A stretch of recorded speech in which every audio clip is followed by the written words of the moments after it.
Welcome back to my study channel. Friends, हमारा आज का टॉपिक बहुत ही इंपॉर्टेंट होने वाला है because in this video we are going to discuss all important MCQs about inflation, जिसमें के मीनिंग, टाइप्स और इफेक्ट्स जो है, इससे जितने भी इम्पॉर्टेंट एमसीक्यूज बन सकते हैं वो सारे के सारे आज हम डिस्कस करने वाले हैं। So friends, without wasting time let's start. Question number 1 is the cause of inflation is. Here the right answer is increase in money supply and fall in production. Next question is inflation implies. Answer is rise in general price index. Next question is situation with increasing unemployment and inflation is termed as. उसे कहते हैं stagflation. Which of the following can be used for checking inflation temporarily? Answer is decrease in money supply.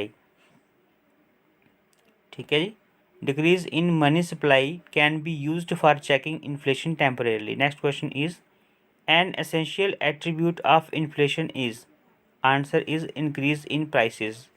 N essential attribute of inflation is increase in prices. Next question is the period of high inflation and low economic growth is termed as. उसे क्या कहते हैं? उसे कहते हैं stagflation.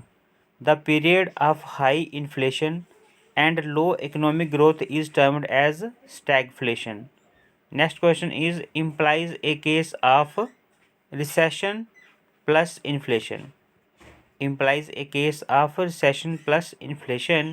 Next question is a steady increase in the general level of prices as a result of excessive increase in aggregate demand and compared to aggregate supply is termed as. उसे कहते हैं demand pull inflation. Next question is a very rapid growth in prices in which money को क्या हो जाता है देखते हैं अभी। Money loses its value to the point where even water may be preferable is known as. उसे कहते हैं हाइपर इन्फ्लेशन, जिसमें बहुत ही ज़्यादा जो है चीज़ों की कीमतें बढ़ जाती हैं, that is hyper inflation. Next is inflationary gap is a situation characterized by. उसे कहते हैं excess of aggregate demand over aggregate supply at the full employment level. Next question is which of the following is wrongly matched? Stagflation, slow pace of economic activity due to falling prices. This is the right answer. क्योंकि इन्होंने बोला कि which of the following is wrongly matched, तो यहाँ पे which of the following is wrongly matched, तो match means कौन सा इसमें से जो है गलत है। क्वेश्चन है हमारे पास which of the following is wrongly matched, तो यहाँ पे wrongly matched कौन सा है? ऑप्शन सी है stagflation shows pace of economic activity due to falling prices. This is wrongly matched. Next question is the inflation experienced in the country at present is. क्या है इसका आंसर देखते हैं। तो यहाँ पे जो राइट आंसर है इसका question number this is question number 12 and the right answer is, जो 12 का राइट आंसर है वो है आपका cost push inflation. The inflation experienced in the country at present is cost push inflation. अभी बहुत ही इम्पॉर्टेंट क्वेश्चन है हमारे पास, दैट इज डीवैल्यूएशन मीन्स। जो डीवैल्यूएशन है उसका मीन्स होता है, क्या होता है आइए देखते हैं। Option B is the right answer, that is lowering of the value of one currency in comparison of some foreign currency. Devaluation जो है होता है, मीनिंग क्या होता है? Lowering of the value of one country, किसी कंट्री की जो वैल्यू है वो कम होना in comparison of some foreign country, और किसी विदेशी कंट्री की वैल्यू से जो है बहुत ही कम होना, उसे कहते हैं क्या? डीवैल्यूएशन। ठीक है। Next question is monetary policy is regulated by. कौन करता है? सेंट्रल बैंक करता है इसको, मॉनेटरी पॉलिसी को रेगुलेट।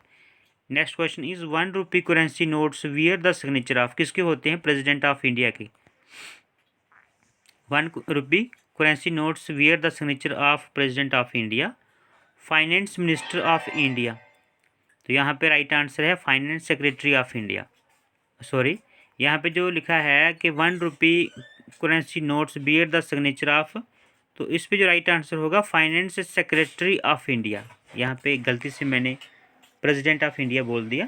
फ्रेंड्स, क्वेश्चन नंबर 15 का जो राइट आंसर है वो है 1 रुपी currency nodes bear the signature of, option D is the right answer, finance secretary of India. ठीक है, this is the right answer. Next question is 10 rupee notes wear the signature of, इसके ऊपर किसके signature होते हैं? 10 रुपी जो note है उसके ऊपर सिग्नेचर होते हैं किसके? Governor reserve bank of India के। 10 रुपी नोट के ऊपर जो सिग्नेचर होते हैं वो होते हैं governor reserve bank of India के। अभी एक क्वेश्चन और था, वो क्वेश्चन था हमारे पास कि when was the decimal system of currency introduced in India. तो फ्रेंड्स, बहुत ही अच्छा क्वेश्चन है। आंसर है यहाँ पे 1957। When was the decimal system of currency introduced in India, तो आंसर होगा 1957। सो ये थे आज के 17 मोस्ट इम्पॉर्टेंट क्वेश्चंस। इसी के पार्ट 2 में हम करेंगे रिमेनिंग क्वेश्चंस। कुछ क्वेश्चंस जो है वो रह गए हैं, तो उसके अगले पार्ट में कर लेंगे। फ्रेंड्स, बहुत ही इंपॉर्टेंट क्वेश्चंस हैं, प्लीज़ रिवाइज दीज क्वेश्चंस। सो मिलते हैं नेक्स्ट वीडियो में, तब तक के लिए बाय बाय, टेक केयर।